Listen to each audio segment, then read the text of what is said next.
고린도전서 1장에서 바울은 고린도 교회에 대하여 하나님께 감사한다고 고백합니다.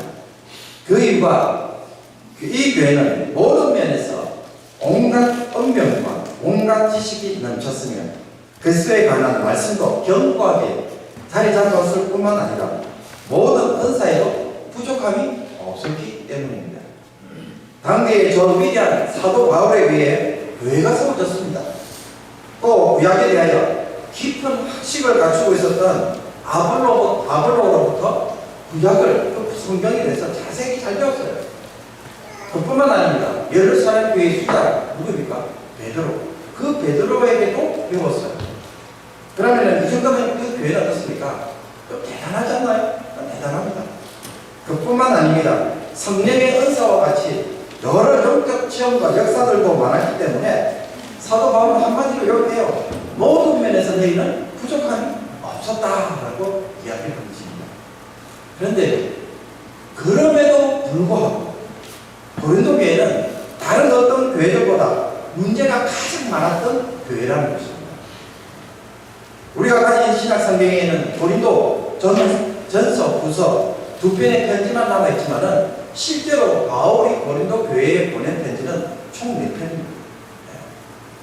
여러분, 바울이 세운 교회 중에 이렇게 편지를 많이 써서 보낸 교회가 없어요. 고린도 교회가 유일해요. 그러니까 이 말은 무엇입니까? 그만큼 이 고린도 교회는 목회적으로 상당히 골치 아픈 교회라는 것입니다. 예. 편지를 많이 써야 했던 교회예요. 예. 다루어야 할 문제가 너무 많았다는 거예요. 예. 다른 교회 보면 문제가 몇 개밖에 없어요. 그런데 고린도 교회는 문제가 엄청나게 많아요. 예. 근로의 집을 통해서 들은 소문, 또 고린도 교회 자체가 써서 질문한 문제들까지 합치면 문제가 거의 10개가 넘어요. 그런데 문제가 골치 아픈 거죠. 여러분, 모든 면에서 부족함이 없는 교회가 왜 이처럼 골치 아픈 교회가 됐을까요? 그 이유가 무엇이라고 생각하십니까? 우리가 한 2주 동안 계속해서 고린도전서를 묵상하고 있지 않습니까? 여러분, 묵상한 결과 어떤 것이 이 교회의 문제가 자리 잡고 있다고 생각하고 계십니까? 여러분, 모든 능력과 지식과 정도와 체험으로 풍성한 교회가 골칫덩어리 교회가 된 이유는 한마디로 자기 위주로 신앙생활을 하다 보니까 일어났다라는 것입니다. 즉, 자기만 잘난 것처럼 교만하게 신앙생활을 하다가 온갖 문제가 자꾸 발생되기 시작한 것입니다. 여러분, 교회 안에서 파란이 생겼습니다. 왜 생겼을까요? 사도 바울, 아볼로, 베드로 같은 유명한 사역자들이 거쳐간 교회였습니다. 그렇지만 그들은 그것을 통해서 십자가의 도를 자랑한 것이 아니라 인간 지도자를 자랑하는 일을 한 것입니다. 그러면 마치 어떻게 자신들도 바울이나 아볼로나 베드로가 된 것처럼 착각한 것이에요. 예. 우리 학교는 서울대학교를 100명이나 보낸 학교야. 그 학교 다니면 어떻게 해요? 자기가 마치 서울대학교 간 것처럼 착각해요. 자기는 어떻게 해요? 서울대학교 못 가는데 들은 거고. 그 자부심이 있었던 거예요.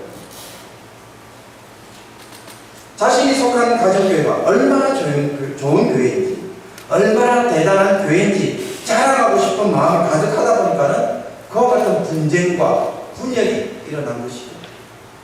교회 안에서 은행의 문제, 근친상간의 문제가 발생했습니다. 겉으로 보면은 성적인 범죄를 일으킨 사건으로 보여요. 그렇지만 여기에 대해서 바울은 이렇게 이야기합니다. 그리하고도 너희가 오히려 교만하여져서 어찌하여 통한이 여기지 아니하고 그에게 행한 자를 너희 중에서 쫓아내지 아니하였느냐. 진짜 문제는 무엇입니까? 여러 영적 체험을 하면서 고린도 교회들은 자신들은 이미 구원이 완성된 사람, 대단한 사람들을 느끼면서 그러다 보니까 다른 사람들에게 무관심한 거예요. 저 사람은 믿음이 없어서 저 사람 그래서 너는 그렇게 해. 나는 그렇게 대단한 사람이에요. 그러다 보니까 교회 안에서 그런 일이 일어나도 나 몰라 따왔다는 것입니다. 교인들의 이런 방치와 무관심에 바울이 분노한 것이죠. 어떻게 그렇게 할 수가 있느냐? 라고 답변한 것입니다. 교회 안에서 어떤 형제가 다른 형제를 세상 법정에 고발하는 사건이 일어났습니다. 무슨 일인지 알 수는 없어요. 그렇지만 문제의 핵심은 뭡니까? 부요한 성도가 약한 형제를 통해서 자신의 이익을 취하고자 얻고자 세상 법정에 고소했다라는 것입니다. 왜 부유한 형제일까요? 형제와 형제끼리 고소했으면은 여러분 그것은 동등한 것처럼 보이지만 그러나 가난한 형제들은 고소할 수 있는 힘이 없어요. 우리가 변호사를 쓰려면 돈이 있어야 변호사를 써요. 돈 없으면 변호사 쓰지 못해요. 감당이 안 되잖아요. 그러니 부유한 형제가 저 가난한 형제에게 그 무슨 일인지 모르지만 그걸 자기 이익을 취하고자 그렇게 세상 법정에 고소한 것입니다. 이런 성도를 향해 바울은 너희는 불의를 행하고 속이는구나. 그는 너희의 형제로다 라고 강하게 책망한 것입니다. 여러분, 형제에 대한 사랑은 전혀 관심이 없고 오로지 자기 이익을 위해 그 어떤 일을 서슴지 않게 행한 것입니다. 이것이 문제의 핵심이었습니다. 바울이 이걸 두고 책망한 것이죠. 그러니 여기에 대한 바울의 답변이 무엇입니까? 차라리 불의를 당하는 것이 낫지 아니하냐, 차라리 속는 것이 낫지 아니하느냐. 차라리 그냥 손해보라는 거예요. 근데 그걸 다 악착같이 내 이익을 다 찾아야겠다라는 것이죠. 엄난한 고린도 문화에 젖어있던 일부 신자들은 자신들의 성적인 방종에 대하여 죄로 인정하기보다는 모든 것이 내게 가하다라는 헬라의 영육 위험론의 도를 들고 와서는 자신의 행동을 정당화했습니다. 이미 나는 구원받았으니, 그죠? 나는 하나님의 자백성이 되었으니 어떻게? 자기 명은 이렇게 거룩하다는 거예요. 그러면 육체는 뭐예요? 이 영혼의 감옥이기 때문에 육체는 어떻게 아무거나 살면 괜찮다. 이 헬라 사상에 또 영향을 받아가지고 육체에 대해서 그렇게 이야기하는 거예요. 그래서 육체가 죄를 져도 자기 공간은 아무 상관이 없다 라고 하면서 어떻게 해요? 자유의, 개인의 자유의 문제인 것처럼 마음대로 행동하는 거예요. 그래, 이 문제는 어떻게 내 자유의 문제예요. 그러니 나는 이미 구원받았으니까 뭘 해도 괜찮아. 다른 말로 비유해볼까요? 나는 어떻게 하나님 자녀가 됐으니까 어떻게든 다 천국 들어가. 그러니 어떻게 대충 살아도 나중에 천국 들어갈 거야. 그 말과 똑같은 것이죠. 우상에게 바친 제물에 대해서도 일부 고린도 신자들은 어떻게 행동하였습니까? 우상에 대한 신학적 지식으로 자유와 권리를 주장하였습니다. 그래서 아무 거리낌 없이 행동했어요. 나는 괜찮아. 그죠? 나는 우상은 별게 아니기 때문에 나는 음식을 먹어도 돼. 그래서 어떻게? 막 시장이 팔던 음식이든지 신전제사에서 연해서 베푸는 그런 잔치에 가서 어떻게? 그냥 먹은 거예요. 아무 생각 없이 그냥 자신의 자유와 권리를 누리면서 행동한 것입니다. 그런데 그것을 본 형제들이 있었습니다. 어떤 형제들이요?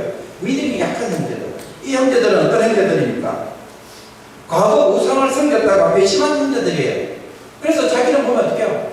그게 용납이 안 되는 거예요. 왜? 그건 우상을 섬길 때 묻는 거고 우상에 참여할 때 묻는 거기 때문에 아무리 우상에게 자기는 상관없고 우상은 그냥 돌과 나무에 불과하다고 하지만 자기는 그게 용납이 안 되는 거예요. 그런데 어떤 사람은 막 자유롭게 하니까 이걸 먹어야 될지 말아야 될지 괴롭고 힘든 거예요. 그런데 문제는 무엇입니까? 이 믿음이 강한 자들, 우상은 별게 아니니까 난 자유할 수 있다, 음식 먹어도 괜찮아 라고 하는 이 사람들이 뭐라고 얘기해요? 믿음에 약한 형제를 보고 지식이 없는 자, 믿음이 약한 자라 그렇게 정죄하고 판단한 것입니다. 그러니 어떻게 돼요? 교회 안에 갈등이 일어날 수밖에 없는 것입니다. 이게 문제가 되는 거예요. 성찬의 문제도 마찬가지입니다. 주의 만찬, 성찬도 왜 일어났습니까? 교회에서 성찬식을 한대요. 그런데 부유한 형제들은 어떻습니까? 할 일이 없으니까 일찍 와서 어때요? 식당에 들어와서, 그죠? 그 자기의 또 안뜰에 들어와서 그 빵과 포도주를 다 먹어버리는 거예요. 막 많이 쓰니까 다 먹어버리는 거예요. 배부르게 먹는 거예요. 또 많이 마시다 보니까 이렇게 취한 거예요. 그런데 생업을 다 마치고 뒤늦게 들어온 가난한 형제들 보니까 어떻게 해요?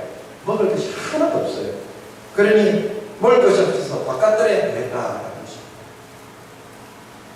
여러분, 예수 그리스도는 모든 성도들을 위해서 십자가에서 죽으시고 생명과 언약의 식탁으로 초청하셨는데 정작 그들은 의도했던지 못했던지 간에 가난한 자들을 어치내리고 그들이 참여하지 못하도록 막는 일을 한 것입니다.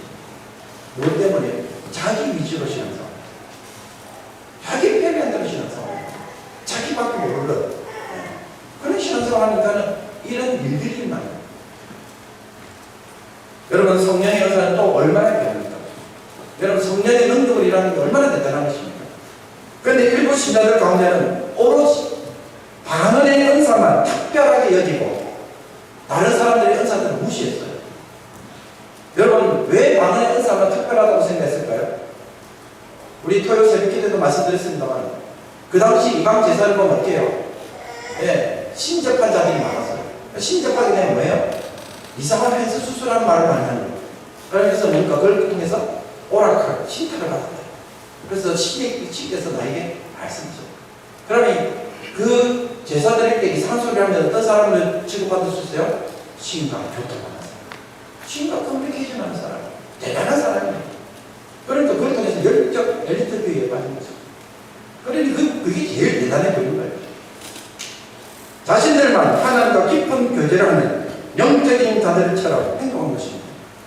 몸에 여러 지체가 있듯이 성령께서 각 지체에 은사를 주셔서 그리스도의 몸을 세우려고 하시는데 그들은 은사의 다양성을 무시해버렸어요. 대신 뭐라고 해요? 자기들만이 가진 이 은사가 이렇게 최고다, 특별하다는 거죠. 그 결과 공동교회가 어떻게 됩니까?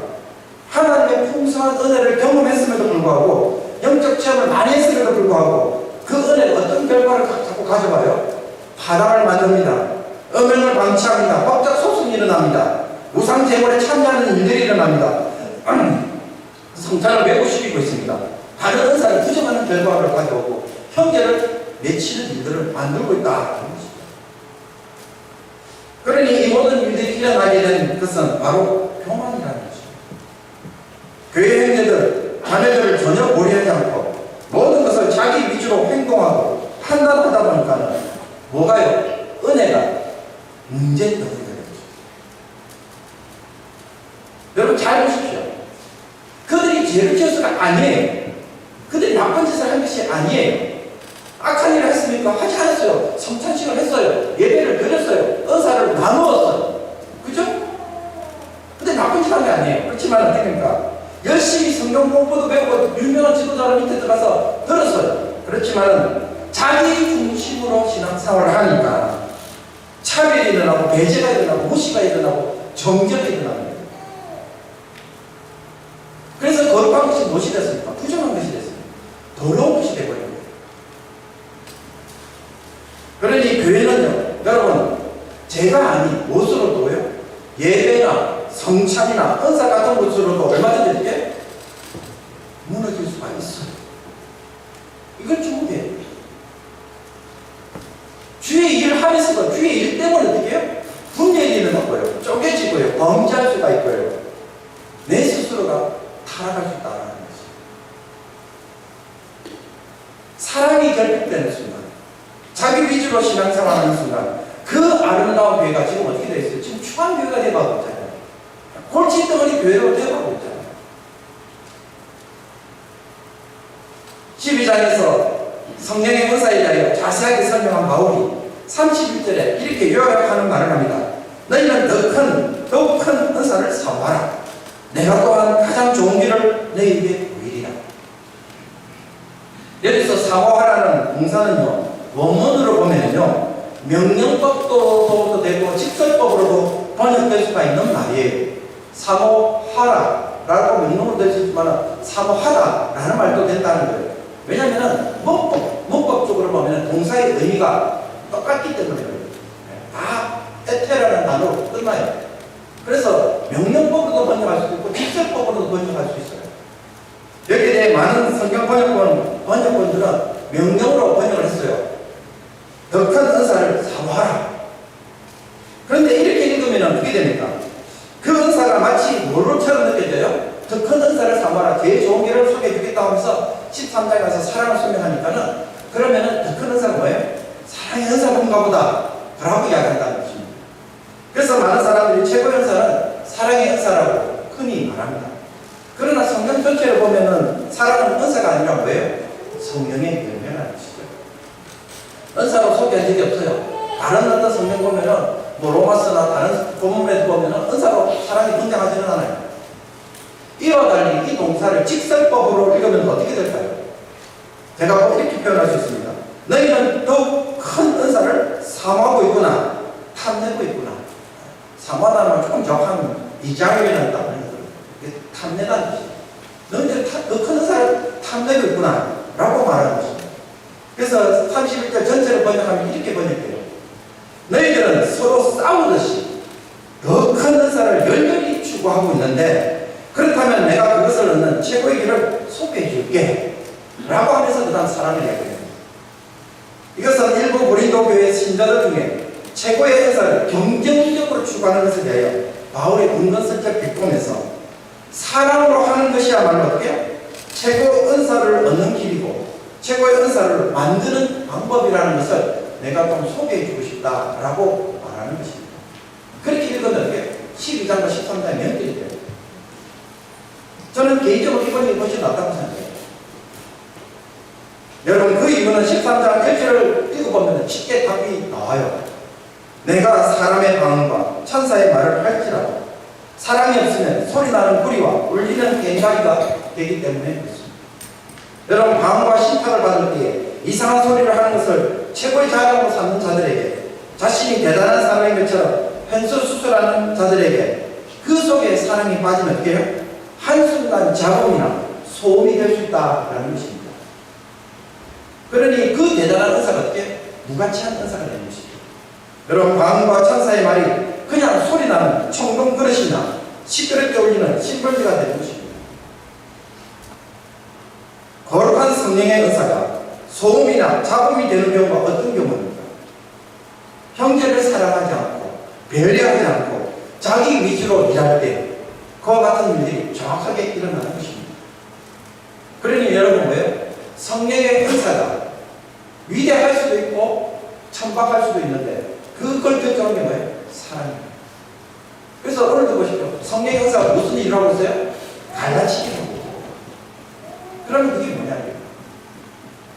최고가 되지 못하고요. The worst가 돼요. The best가 되지 못하는 거예요. 그걸 만들고 결정하는 게 뭐예요? 사랑입니다. 이 사랑의 원리에서 은사를 사용하지 않으면 어떻게 돼요? 사용하지 않으면 어떻게 됩니까?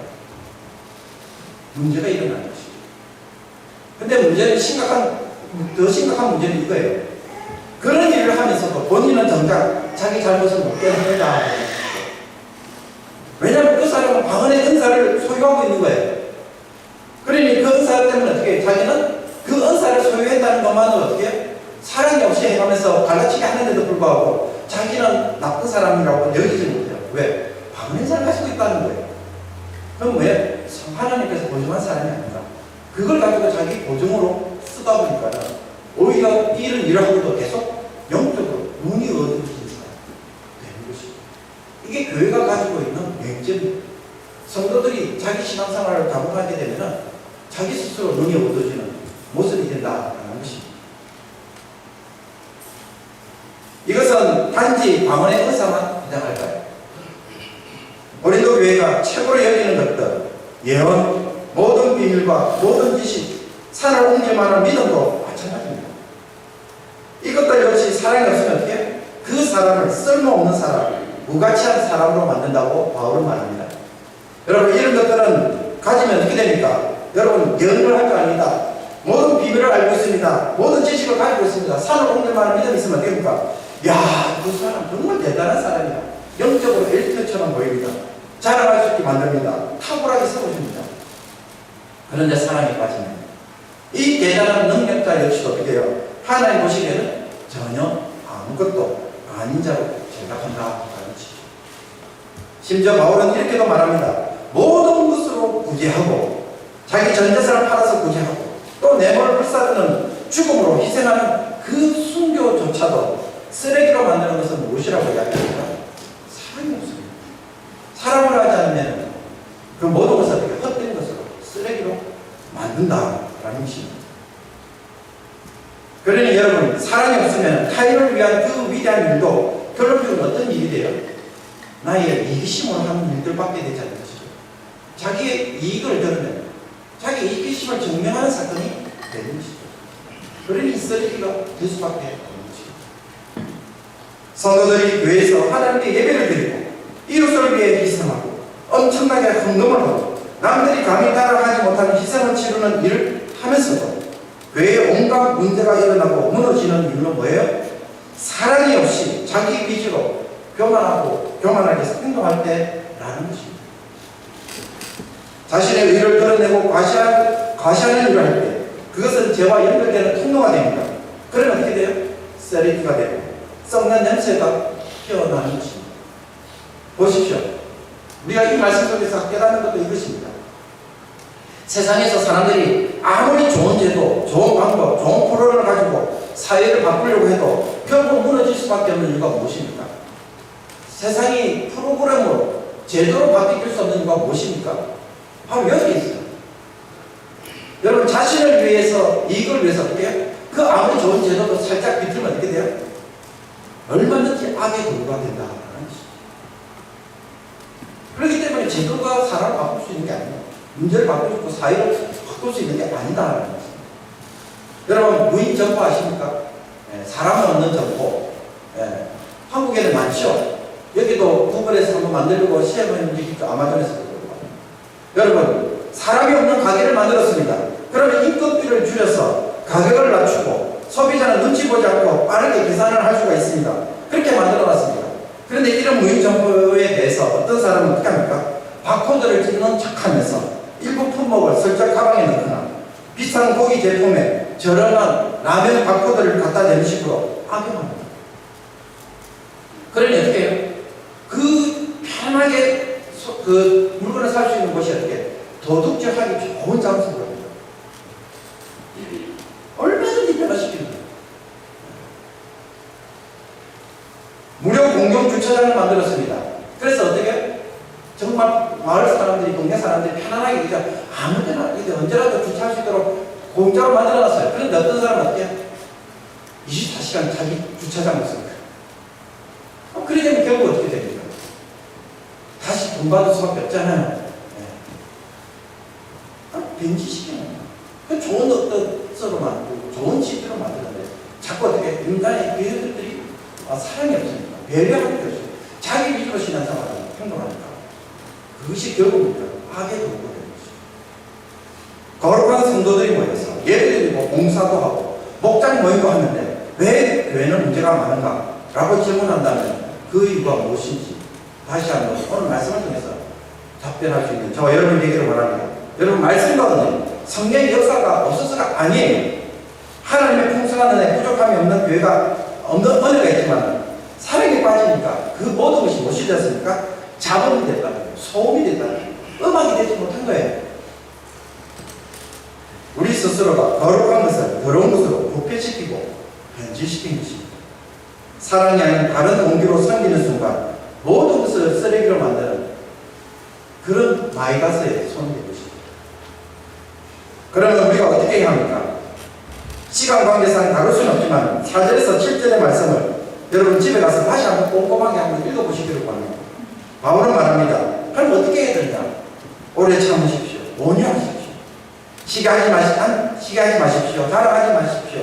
교만하지 마십시오. 무례 행하지 마십시오. 자기 이익을 구하지 아니하고 성내지 아니하고 악한 것을 생각하지 아니하고 불의를 기뻐하지 아니하는 것이라고 말합니다. 그래서 모든 것을 좀 참고 믿고 바라면서 견디는 그 사람으로 좀 행하십시오. 내가 조금 불편해도 저 사람이 더 잘할 수 있다면 조금 참으면 돼요. 좀 해보십시오. 그러면 어떻게? 교회가 든든히 세워져 가게 될 것입니다. 라고 이야기하는 것입니다. 이런 사람이 있을 때 은혜가 되고 은사가 은사되며 성찬이 성찬되고 교회가 교회 되는 것입니다. 무엇보다도 사랑은 바울은 말합니다. 여러분 사랑이야말로 정말 변치 않는 영원한 가치입니다. 이 사랑은 지금과 오는 세상 모두를 포함하여 온 세상을 떠받치는 영원한 삶의 원리요 가치라고 이야기합니다. 여러분 사람들과 사장이 되면 어떻게 됩니까? 우리가 그렇게 자랑하고 대단하게 여기는 연, 방언, 지식 어떻게 다 쓸데없는 것이 되버려요. 왜? 실체가 드러나면 그림자는 무의미한 것이죠. 완성이 되면 예언해봐야 무슨 소용이 있어요. 진짜가 왔는데 나중에 그런 일들이 나요. 그런 일들이 다 일어나면 어떻습니까? 예언이 필요 없잖아요. 그때는 막 지금은 우리가 대단한 것처럼 막 그걸로 먹고 살고 어떤 사람은 점도 치고 그렇게 해서 대단한 것처럼 보지만 그날이 되면 무의미해요.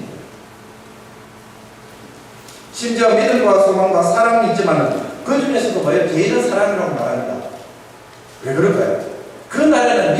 실체이신 하나님과 영원토록 함께 있기 때문에 믿음도 사실 더 이상 문제가 되지 않아요. 예. 늘 보니까, 늘 만나니까. 소망도 마찬가지죠.